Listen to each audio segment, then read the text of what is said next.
अस्सलाम वालेकुम स्टूडेंट्स, कैसे हैं आप सब। उम्मीद है सब खैरियत से होंगे।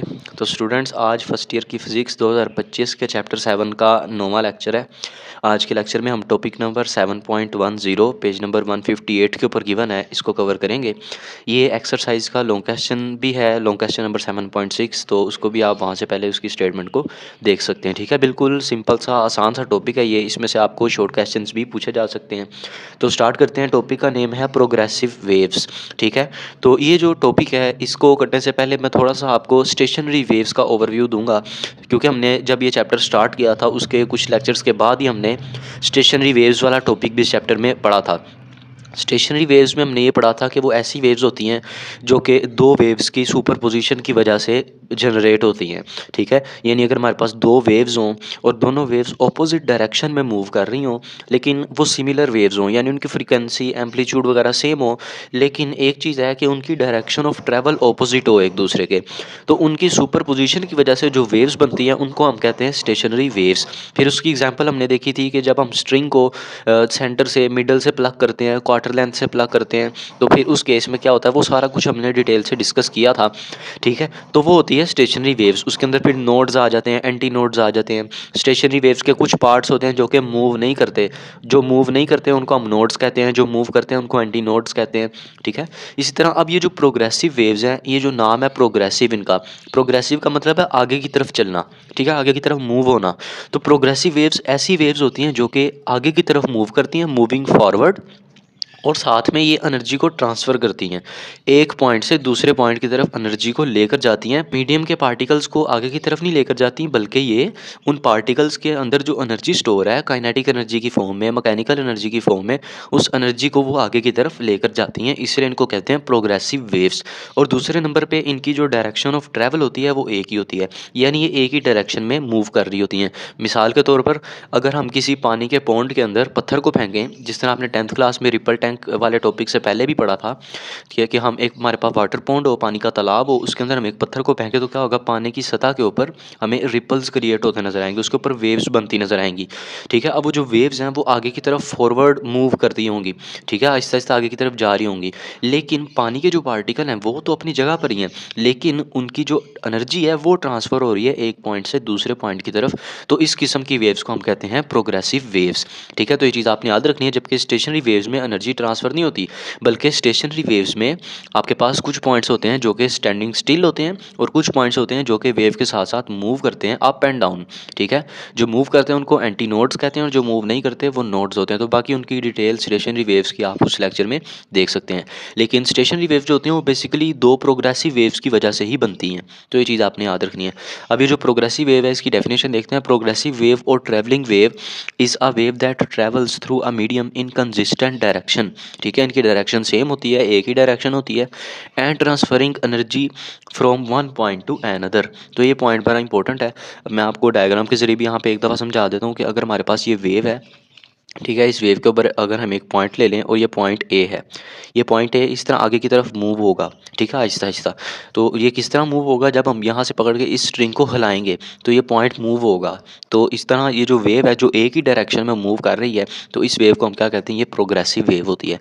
It is a wave that propagates और moves forward as opposed to stationary waves. तो ये आपको शॉर्ट क्वेश्चन भी आ सकता है, differentiate between progressive wave and stationary wave. तो इसको आपने अच्छे से याद कर लेना है। ठीक है, इसकी एग्जांपल्स हैं water waves, sound waves, light wave, ये सारी एक ही डायरेक्शन में ट्रैवल करती हैं, तो इसलिए क्या होंगी, प्रोग्रेसिव वेव्स होंगी।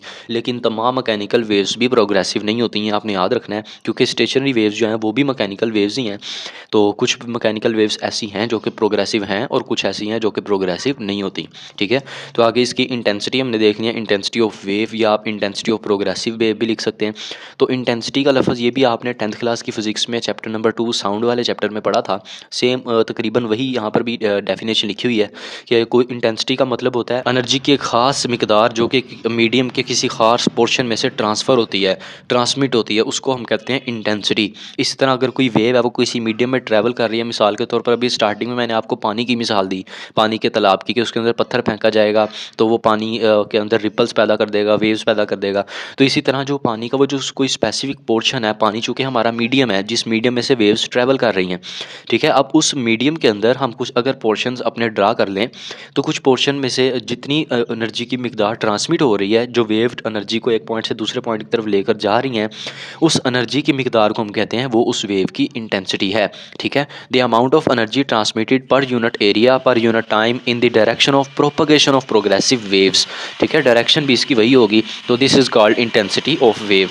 It is the measure of power of wave and denoted by I. तो इस तरह आपने एक्स्ट्रा पॉइंट के तौर पर भी इसको याद रखना है। आपको अगर डेफिनेशन है बोर्ड में कि डिफाइन पावर ऑफ वेव, तो उसका मतलब आपसे इंटेंसिटी ऑफ वेव ही पूछा जा रहा है, तो इसका दूसरा नेम आप कह सकते हैं पावर ऑफ वेव है। ठीक है, इसका सिंबल क्या है, कैपिटल आई। तो आगे अब हम इसके यूनिट्स बनाते हैं और साथ इसका फार्मूला भी ड्राइव करेंगे। तो इसके यूनिट्स आप देख सकते हैं, it is the measured in watts per square metre. ठीक है, ये वाट्स पर स्क्वायर मीटर में इसको हम मेजर करते हैं, ये इसका ऐसे यूनिट है जो कि आपने 10th क्लास में भी पढ़ा था। इसके बाद डेरिवेशन है इसकी। अब हमने डेफिनेशन की मदद से ही एक फार्मूला ड्राइव करना है इंटेंसिटी ऑफ वेव्स के लिए।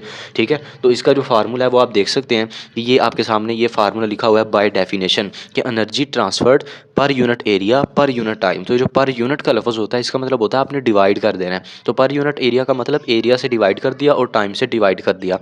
ठीक है, तो ये आपके पास ये इंटेंसिटी का फार्मूला बन गया। आई का मतलब इंटेंसिटी है, ई का मतलब एनर्जी है, ए का मतलब एरिया और टी का मतलब टाइम है। ठीक है, तो अब आपने यहाँ से एक चीज़ याद रखनी है, ये डबल फ्रैक्शन को जब हम सोल्व करते हैं मैथ में, ये मैंने यहाँ पर लिखा है ए डिवाइड बी डिवाइड सी डिवाइड डी, या इस तरह लिखा हो 1 डिवाइड 2 डिवाइडेड बाय 3 डिवाइड 4, इस तरह लिखा हो। तो इसको सोल्व करने का क्या तरीकाकार होता है, एक तो तरीका होता है कि आप इसको ऐसे सोल्व कर सकते हैं, ये डिवाइड की जगह मल्टीप्लाई लगाएं और इस फ्रैक्शन को आप उल्टा देते हैं, तो फिर ये क्रॉस मल्टीप्लाई होकर आमने सामने वाली रकम से तो ये सोल्व हो जाता है। या यहाँ पे ये क्रॉस मल्टीप्लाई होकर भी सोल्व हो सकता है। तो एक तरीका तो ये होता है जो आपको छोटी क्लासों में करवाया जाता है।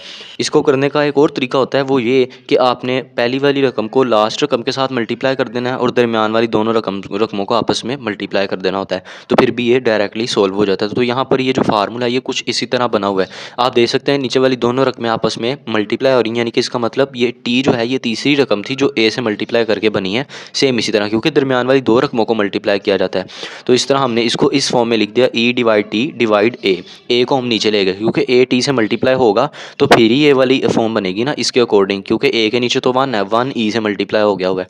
तो ये चीज़ हमने यहाँ से फार्मूले से देख ली।